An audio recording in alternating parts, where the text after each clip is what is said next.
How's it going, everybody? Hope you guys are having a fantastic day thus far. We got a fun video for you today going over the New Mutants. This is, of course, going to be the next team coming Marvel Strike Force and your next Stormbound team. And it's got a lot of people wondering just how good are they? Are they going to come in and demolish everything that came before them in Cosmic Crucible? Well, if you want a little bit of a spoiler, no, they're not. They're kind of meh, but also they're still going to be the best cookie cutter team in Marvel Strike Force at Cosmic Crucible. They're still going to be incredibly impactful in the Cosmic Crucible meta. I'm kind of tired of the idea that every new team coming to the game needs to invalidate every single team that came before it, either on a kit-based level or a stat-based level. Like, I don't think it's healthy when 4-star teams are tackling 3 diamond teams with absolutely 0 issues.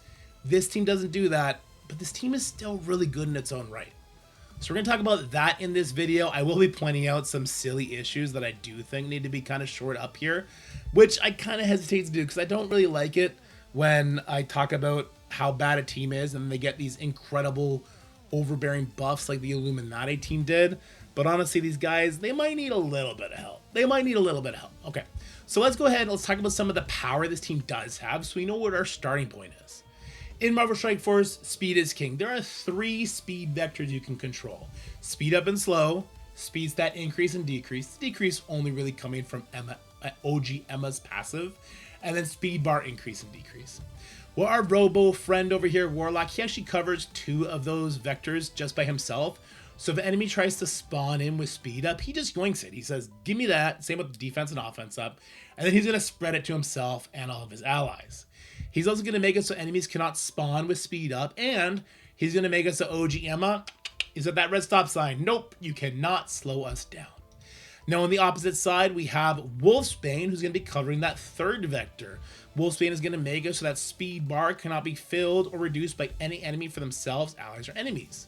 She actually also has another interesting passive where if an enemy gains stealth, not just on spawn, she'll apply speed up to herself and new mutant allies. She doesn't remove the stealth, she just says, hey, there's somebody over there, let's go. And they go really fast towards that character. Now these are some really powerful passives and they do make the team fairly interesting against a lot of our current meta teams, but there's easy ways to circumvent these, so it's probably going to be an offensive team, at least for the time being. Now, let's go over some of the footage that we have for you here today. Shout out to Days here for supplying me with this footage. We did match up in Cosmic Crucible on the playtest, but the way the playtest works is we have to do this in a tournament style setting, which means somebody gets to kind of use them on offense and everybody else wants to kind of pile up the defense so we can actually get some real testing. Otherwise, you get some really dog crap footage to go over. So shout out to Days here for collabing with me and then sharing this footage. Here, he's going to take his New Mutants up against the Accursed / Mephisto team. And this is really interesting because these 2 teams, they kind of live on the same coin, but on different sides. One is a villains team that stops speed stat, speed up, and speed bar. One is a heroes team that stops speed stat, speed up, and speed bar. They're also both what I would consider anti-alpha strike teams. They want you to hit them, and then they're going to bounce back really hard, right? And I mean, Cannonball at 129, he does try and stop you from hitting him, where he does give, I believe, trauma plus offense down and blind. Now, he can't put trauma on our Accursed characters as part of Satana's kit, but he does put the blind out there. Now, you might notice Satana missed all of her ultimate damage there. That's because the blind stops the damage from happening. Yes, Satana has a cleanse on her ultimate, but it applies after the damage portion of the kit. And so that's why, yes, the Satana's ultimate still does a lot of those nice effects. It's still going to give her other teammates lots of nice buffs, but the damage is missing. Now, Wolfsbane comes in and then she really shows her power after this point. So she is unavoidable in her attack and she's going to, I think it's decay a lot of the buffs you see here. Yeah, you can see that all the nice buffs that Satana and Mephisto put on there, they all get taken away. So some pretty nasty stuff there. But let's be honest, what Cannonball did, he actually put ability block on Mephisto, so that's why we got him power punched here. If that Mephisto power punched somebody else, when that Hellring goes, that could have led to a kill. And this is on even footing, so a lot of the footage we see here today, it's going to feel better here, look better here, than it would feel on the real server, because let's be honest, you're going to have what, a 3 to 5 star New Mutants team, and you're going to be facing off against 2 to 3 Diamond Occurs, 2 to 3 Diamond Phoenix Force, that sort of thing. So keep that in mind when we go through this footage. I will be pointing it out every single time I see it. But if this was like a 3-star Warlock against a 3 Diamond Helverine, that's dead.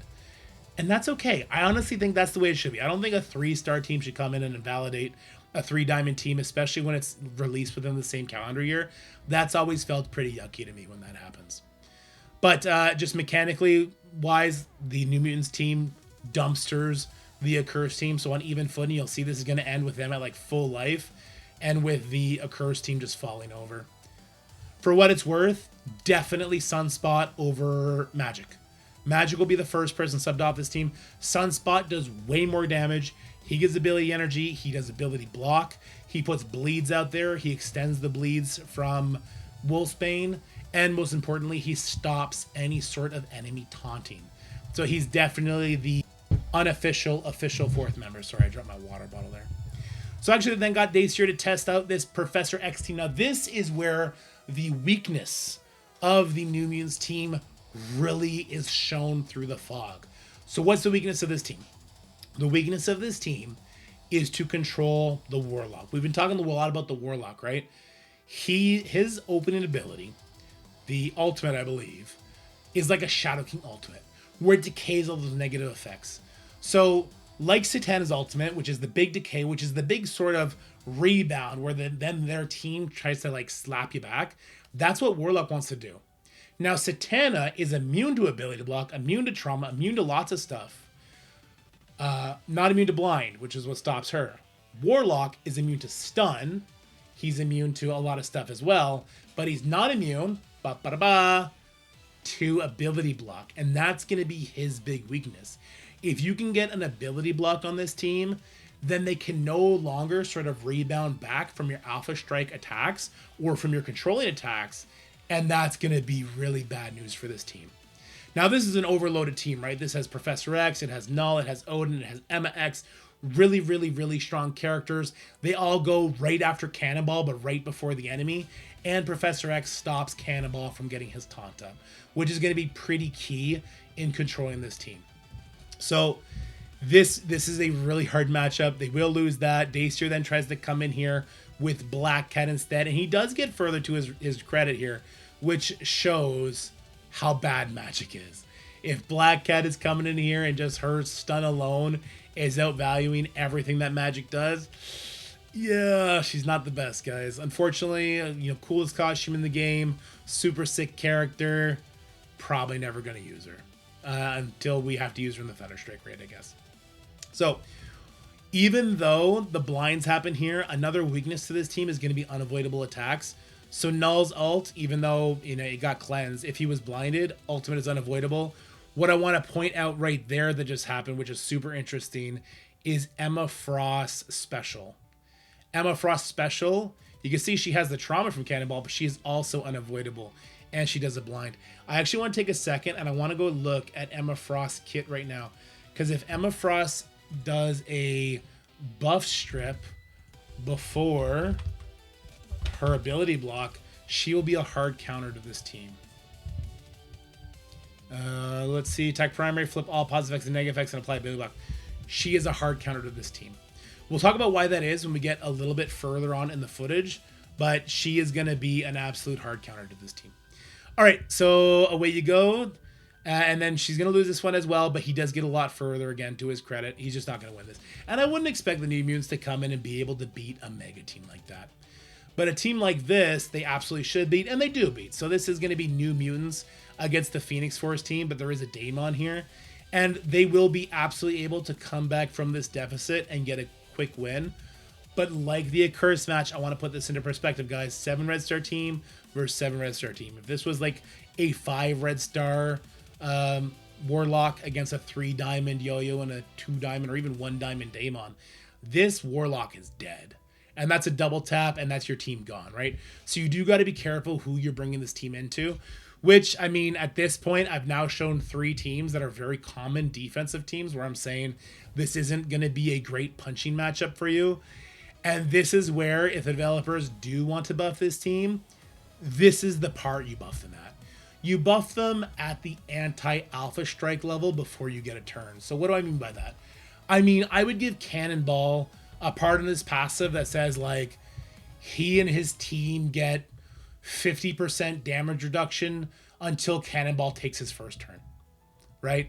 Not resistance, damage reduction. So there would still be the way to beat this team, which we're going to go over in a second, but it wouldn't just be this terrible, like, imagine they did that to like Magic until Magic takes a turn, you know, you can't get like 50% damage. Like that'd be ridiculous, right? But like not having Daemon be able to one-shot the team when they're nearly even power, that's the problem. Because if this team was fast, just imagine if instead of Endgame Thanos and the Phoenix Force team, if this was Yo-Yo, Daemon, who's another fast character, Songbird, we're going to go faster than 129, Songbird, Franklin, not an Invisible Woman because she's tied to 129, also she has stealth. I don't know, take your pick. At that point, Blue Marvel, like just instantly dead. The whole team is instantly dead, right? And that's not cool. So I do think that some sort of damage reduction before Cannonball takes a turn would be a happy first place to start fixing this team's gray areas. All right, we continue on. This is an interesting one, and this is actually going to be where I start the theory craft I think are reasonable counters to this team that are interesting theory-minded crafted counters instead of like glaring weakness counters. So what's cool to start this conversation off is that yes, Invisible Woman does have stealth here, so Wolfsbane doesn't steal it, but she goes ahead and she applies speed up to her entire team. Hey, there's somebody over there, go get him, right guys? And then everyone goes fast and we die. But there's actually another character that I find really interesting here, which is going to be Songbird. So what you could do here is if instead of having Invisible Woman, if I had Franklin, Johnny, let's say Reed, Songbird, maybe not even Songbird, maybe not even need her, but let's say Songbird and like Emma X. So what would be the turn order here? Franklin would go first, and he would put Silence and Decay everyone's effects off. Cannonball on his special gives immunity and all that kind of stuff, which is his opening attack. But if he has Silence, he's not doing any of that, and he doesn't cleanse the Silence before he does his attack. So Silence is like a hard counter to him. After he'd be silenced, we would then be able to use Emma X's ability block on Warlock, and the other characters just do a bunch of damage along the way, right? And so I think that we will be using fast characters with interesting mechanics to counter this team. I just don't think it should be to kill this team before it takes a turn. It should be to control them, and then you reach your second turns, and that's when you go for the kills. That, to me, is a more interesting game. Anyway, I don't want to get too far into it because I don't want to give too many ideas away. Okay, and then we went ahead and we show off the mirror matchup. Now, the mirror matchup is a nightmare, as all mirror matchups are. I've always said this, guys. You should never take a mirror matchup unless there is like a super duper obvious advantage to you on the offensive side. The only example that springs to mind is like Night Stalkers, where Oath gets offense up. Where Oath on offense gives you 5% speed bar, so your team always goes first, so you always win. That's like an obvious mirror matchup is fine sort of solution. These sort of anti-alpha streak clapback teams, like it's a coin flip / crit nightmare matchup. I do believe Dacier actually loses these until he subs in Odin, and then he wins it. We do a Blastar team, which I'll show after this, because I do think Blastar Thunderstrike is going to be another counter to this team. But he does go in here with Odin eventually, and just the Odin fast heal / cleanse after Cannonball does make this a pretty secured win, and then away he goes, right? But kind of buried the lead here. We tried a Blaster team, but we didn't take Thunderstrike. I do think Blaster and Thunderstrike counter this team very hard. And I think regardless of how they could buff this team, Blaster and Thunderstrike will still counter them. So what we're trying here is we're trying like a very Alpha Strike heavy comp. We have a bunch of characters that are going to go before the Warlock goes, all of whom will go before Blastar because the enemy team does stop speed bar and does stop speed stat. So we get up to 3 bomber stacks here, and the Iron Patriot puts out vulnerables, and he also gives Blastar with 60% damage, and the New Mutants team does not stop damage except from positive effects. Like the Hood stops that, doesn't stop that, does the New Mutants team. So Blaster comes in here, he does some pretty good damage, but not enough to get a kill. which got me thinking like, okay, so how would Blaster then come in and get these kills a lot easier? And the answer is, of course, with awakened abilities and Thunderstrike, right? So Thunderstrike would come in with his awakened ultimate, which is a turn 1 ability.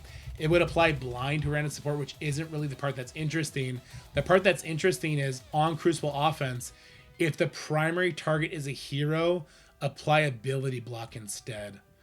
So if you were to go in here with a Blaster and Thunderstrike combo and you had the awakened abilities, so you would have a character go before Blastar, do their basic attack, that calls in Blastar's passive, his awakened passive, strips off Safeguard, strips off Taunt, strips off all that good stuff, and then you'd have Blastar who could put an ability block out there, or he could do a basic and steal a bunch more buffs, give himself more bomb burst stacks, and then you could have Thunderstrike do an ultimate, blind everybody, ability block the Warlock so that he can't do his buff reduction effect, and then eventually you get to Blaster second turn and you would explode the field.